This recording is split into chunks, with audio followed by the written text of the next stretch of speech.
everyone, Gaijin Goombah here, and welcome back to Yokai Watchers, where monster and media meet to unravel the origins behind anime and gaming's coolest characters. Well, it's been almost 6 long years since Animal Crossing New Leaf came out for the 3DS, and I think this chart speaks for itself when I say it's about frickin' time we get a core game.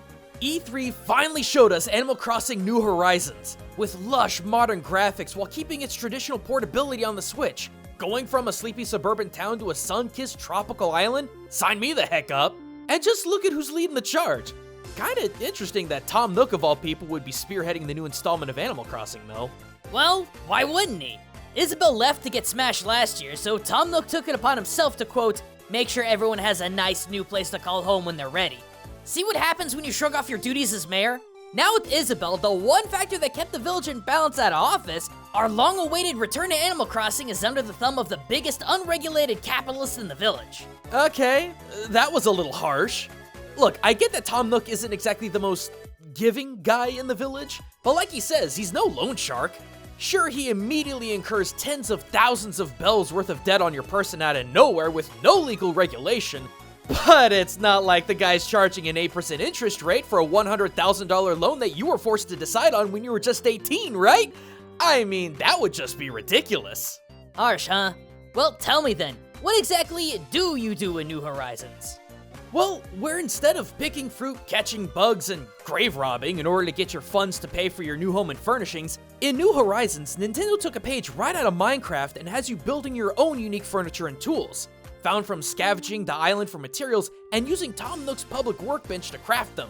However, you don't just start off with absolutely nothing. When you first arrive on the island, you actually get a smartphone with a tent and minimal provisions. Uh-huh. And how much did that cost? 49,800 bells. Okay, so let me get this straight. You spent almost 50 grand on a smartphone, a tent, a cot, an analog radio, and airfare to a deserted island? Yeah. Okay, now let's rewind time a little bit. How much did Tom Nook charge for a freaking house in Animal Crossing City Folk? 19,800 bells? So about half the price of your tent and trip to a deserted rock. Boy, you got fleeced harder than Fire Festival attendees, but I don't blame ya. Tom Nook's not just a simple crafty capitalist. It's in his very nature to screw people out of money and present the illusion of a great deal. I mean, just look what he's modeled after. So you're saying that just because Tom Nook is a tanuki, that makes him evil? That's a bit of profiling, don't you think? I personally love these guys. After all, tanuki, while gigantic tricksters to be sure, are by and large harmless yokai.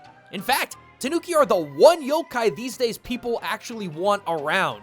Go to almost any mom and pop restaurant or food store in Japan, and you'll find a thicky dumb tanuki statue hanging right outside the door. In this day and age, they're not symbols of financial fraud, but actually quite the opposite.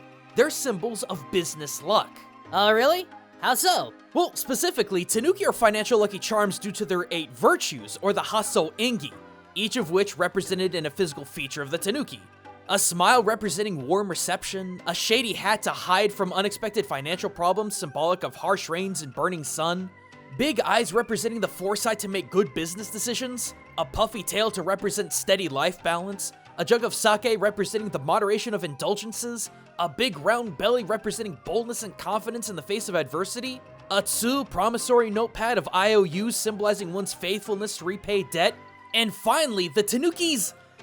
God, how can I even put this without being demonetized? A bowling ball polisher, which represents both the spreading out and expanding of one's personal income, not prowess in bed. In fact, can I go off on a tangent here because this is something that really irritates me to this day. Oh, by all means. Culture shock us, Gim Gam. Alright people, once and for all, let's set the record straight, okay? The tanuki's massive tea bags has nothing, I repeat, nothing, one more time now, nothing to do with virility. I've seen so many websites trying to claim this stupid misconception, but it straight up isn't true. Look, this is how it breaks down. In the book Hagane no Chishiki, or Knowledge About Steel, circa 1971, author Owaku Shigeo cites that the super stretchy sack concept is actually a metallurgy joke from smiths in old school Kanazawa. See, these guys specialized in gold leaf, super thin sheets of gold that had to be delicately pounded, and there was nothing better that pounded gold leaf than tanuki skin. It was tough enough to take several hammer blows without tearing, but malleable enough that even a ball of gold smaller than your fist could be hammered out into a length of 8 tatami mats, or hachijojiki, basically about 12 square meters. Now, if you have even an elementary understanding of Japanese, you'd know that the slang term for a dude's chestnuts is kintama, or literally ball of gold, and the skin tight surrounding it is called kinbukuro, or golden bags. And when it comes to how tanuki are portrayed, it's not their golden balls, but their golden sacks that are massive. So yeah, I think you guys can piece this one together. The reason why so many old school pictures and paintings of tanuki had super massive and malleable sacks came from this Kanazawa metallurgy joke that tanuki skin could stretch 8 tatami mats long. That's why tanuki got big sacks. That's why tanuki and ukiyo-e are doing insane things with them. They're strong and flexible. And that's why they're symbols of financial luck, allowing a small amount of gold, aka money, to be spread out over a huge area. So, despite the fact that Tom Nook is a crooked capitalist, is it really fair to lump sum him and the rest of my favorite yokai's financial thieves instead of a symbol of financial luck that everyone this day and age agrees upon? Well, while your analysis of tanuki money sacks is pretty on the ball, the same can't really be said for the other 7 virtues you mentioned earlier. In fact, with the exception of said money sack symbolism, they're just downright untrue. So let's shed some light on what tanuki actually are. Yo, to, sha, kai, In, ich, sein, den, Kyukyu no Ritsuryo! No matter how much they may have evolved and changed over the last 300 years, the matter of the fact is, tanuki are grifters who are so skilled in their craft that they would make Billy McFarlane green with envy. Just like kitsune, tanuki could do far, far more with illusionary magic than simply transforming themselves into different people, creatures, or things. Rather, they also had the power to transform the appearance of one particular item into another. Some popular examples of these include turning rocks and soil into gold, leaves into bank bills, and one of my personal favorites, turning horse poop into the appearance of rice and cow bones into the guise of vegetables. No, for real, there are actual accounts of this. Though to be more specific, these are accounts of kitsune doing this. But something you gotta bear in mind is that the very concept of the yokai tanuki is derived not just from Japan's, but China's and Korea's concept of the malevolent trickster fox. More on that in another video. Anyway, according to the 12th century fox hunting record, or Kobe no Ki, an unnamed kitsune was able to trick a local realtor into selling them a house purchased with fine silk, gold, silver, and other precious commodities. However, as soon as the seller had left the area, his riches mysteriously transformed into bones, rocks, and busted sandals. The book also cites that this kitsune swindled another party of people by treating them to a meal of rice and veggies, only to realize that after the kitsune was long gone, they were munching down on dung and bone. So, I'm sorry my dude, but your favorite yokai isn't carrying around that Sucho ledger of unpaid bills because he's trying to honor his debts, but rather it's symbolic of how he doesn't pay for anything. Likely keeping any true riches to himself, the tanuki will use illusionary magic to transform stone and leaves into the appearance of golden banknotes, only for those to transform back into worthless crap when the tanuki is long, long gone. Well, in that case, how is Tom Nook swindling us any more than a flat fee?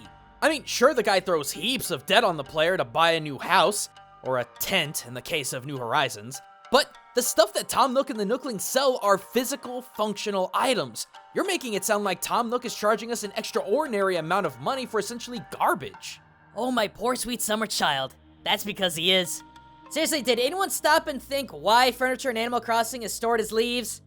See, in most installments of Animal Crossing, larger furniture, which are usually purchased from Tom Nook and the Nooklings, look normal, but are transformed into leaves as soon as the player picks them up.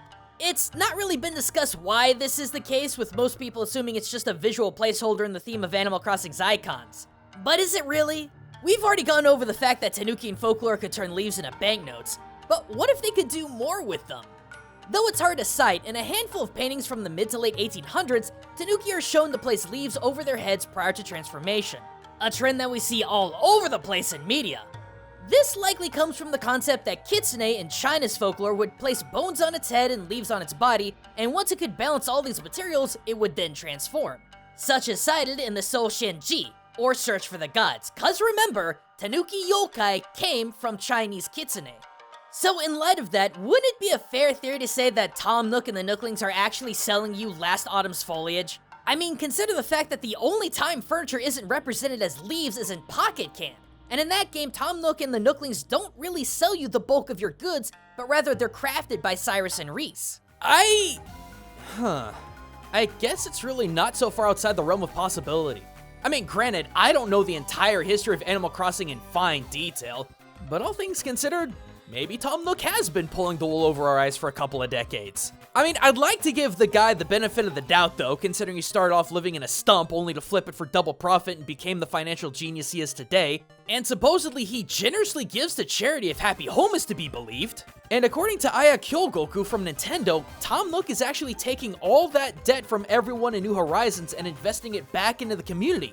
But knowing he's a tanuki and theoretically capable of all his trickery and magic, now I'm not so sure. Well, what do you guys think? Is Tom Nook on the level, or is he pulling the biggest con in the no Nintendo universe? Let us know in the comments below. And if you'd like to learn even more about the fascinating world of Japanese yokai in games and anime, be sure to subscribe and hit that bell to never miss out on the newest episode of Yokai Watchers, as well as new episodes of Witch Ninja and Culture Shock. And be sure to swing by our streams at twitch.tv/Gaijin Goombah as we break down culture and gaming live. But until next time everyone, this is Gaijin Goombah, signing out.